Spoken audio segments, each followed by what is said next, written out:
Gather around and let me tell you about the moment I almost died.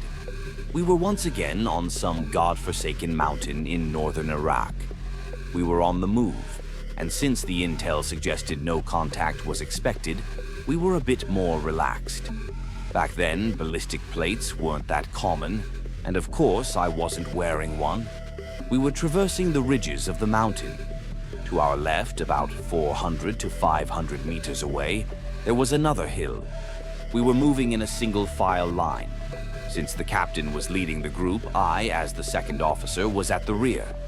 I was walking, lost in my thoughts, when I suddenly saw the guys in front of me drop to the ground. Then the sound of gunfire broke out. Everyone was shouting. It was chaos.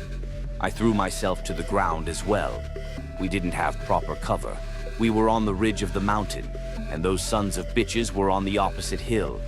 Our machine gunners started returning fire, while the captain yelled at everyone to take cover. The sergeant major was grabbing one of the new recruits, shaking him. Amid all this, I was trying to figure out what was happening and where exactly the fire was coming from. After a while, when the privates also started firing, the enemy gunfire stopped. I saw an opportunity and decided to dash to a rock 15 meters away to take cover. I stopped shooting, got to my feet, and started running toward the rock. And then, suddenly, I couldn't breathe. Time slowed down. I found myself on the ground. There was an unbearable burning sensation in my chest. My vision was blurry, and I saw two soldiers leaning over me. I kept drifting in and out of consciousness. The last thing I remember from the field was the sound of the Sikorsky helicopter.